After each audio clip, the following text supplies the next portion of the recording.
Argument over tree limbs leads to a shooting. Part of that argument was caught on camera. This doorbell camera footage shows the suspect throwing one limb at his neighbor. Here he goes, runs over, and the neighbor, in turn, throws a punch. Check your ego at the door.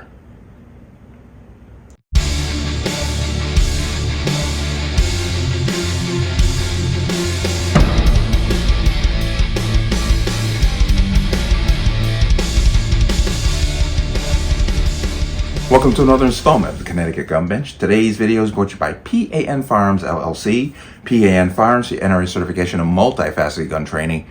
You can reach us at 203-300-6343 or use our website at www.panfirearmsllc.com. As always, there'll be a link in the description box below. And if you like channel like content and what I do here, you can support me with the link. Everything appreciated. Connecticut residents, plan on getting your permit. Time is running down. Please get your training and paperwork turned in before July 1st because the new training addendum is going to kick in after that. And there's too many gray areas that are not being made clear and too much shenanigans going on.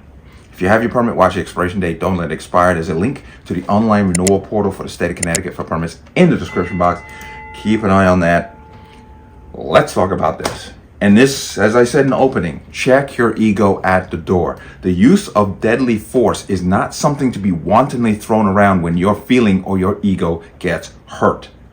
And this is a story that I came across where a man was trimming the hedges or tree limbs on his property. Some of the tree limbs fell over into his neighbor's property. The neighbor went out, threw the tree limbs at him. Fist fight ensued. Then the person went back inside, got a gun, came back out and shot the other homeowner. I have no sympathy for you. Okay? None. You're upset because you got your butt whooped from a fight that you technically started, and you decided that you were going to go get a gun and shoot somebody. Now, there are implications beyond just the stupidity of this one person, which I'll explain in a minute. But let me go ahead and give you the context, and so we can all catch up. An argument caught on camera, then a shooting, and it's all over tree limbs. Ring camera footage captured a dispute between two neighbors on Capitol Boulevard. After finding tree limbs in his yard, the video appears to show 39-year-old Derek Sewell trying to throw the limbs at the neighbor, who then throws a punch. That's when Sewell runs back to his house. Investigators say to grab a gun. What comes next that's not on camera, deputies say Sewell shot the neighbor in the leg. Escambia County Sheriff's deputies arrested Sewell. He's charged with attempted homicide. For bringing the gun, retrieving the gun, bringing it to the property line, and then shooting the 70-year-old male. Sewell's wife says the two neighbors have had issues in the past. My husband has let him know he doesn't appreciate him on our property, and that's just all in the incident with him having tree limbs on our property. Again, that didn't sit well with my husband and just kind of led a little bit deeper than the other incidents they don't have with each other. But to escalate it into a shoving match, into throwing punches or pushes, and certainly to gunshots being fired is just ridiculous. The sheriff's office says the victim suffered non-life-threatening injuries. Heard that and you saw that. That is not a reason for the use of deadly force. It is not. It's not that you were knocked down unconscious and this person continued to beat you and somebody else came out of the house with the gun. That I can understand. But no, you removed yourself from the physical altercation. You went to the home and you could hear him saying, all right, all right. And you could hear the guy saying it a couple of times as you went in the house.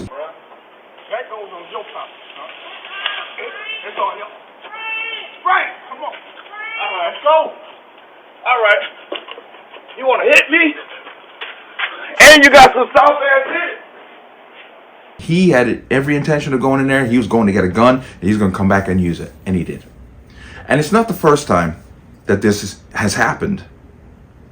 Deputies finished gathering evidence down this road during the overnight hours. That's also when they arrested the suspect in this case. Now we're learning more about what happened. Today we spotted tree limbs and a ladder at the site where deputies say a dispute between two neighbors ended in a deadly shooting.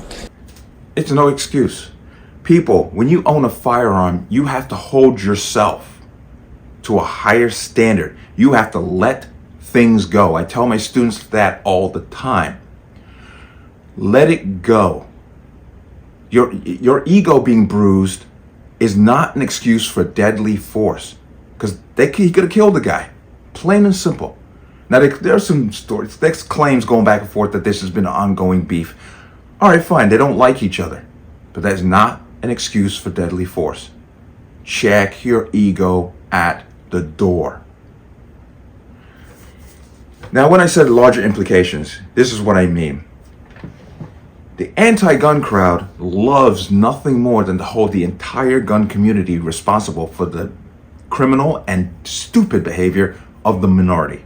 And they do it all the time, every time there's a mass shooting. We need a ban on all people whose only relationship to the actual crime is they own a specific type of firearm. So they have no problem doing that. When stuff like this happens, they go, see, look. This is what we're talking about. This is the only aspect of society where they hold everyone accountable for the behavior of the few. Think about it. Remember the story I did on the state rep who flipped her car in New Haven? Oh, did they come out and say, well, everybody that owns a Honda is now suspect? No, we wouldn't do that. Why? Because it's stupid. But it's still stupid when they hold the entire gun community accountable for the behavior of these idiots. It's the same thing, but they don't see it that way. And they have no problem lumping us in with the idiots. Now, before you even decide that deadly force is necessary, you better make damn sure it is absolutely the last resort. Because the situation I just played for you definitely was not. I can't even justify what he did by any stretch of the imagination. If the guy assaulted you, get on the phone, you call the police and say, this is what happened. You got it on video. The guy would have been arrested for assault. When you threw the limbs back, he came at you first. But no, you decided to escalate it. Check your ego at the door. But let me know what you think. As always, you can leave your comments in the comment section below. And as always, any statements of violence or statements that lead to violence will be removed. Please like, share, comment, subscribe. Don't forget to hit that notification bell so you're notified the next time a video goes live. I'm going to see you on the next one. Peace.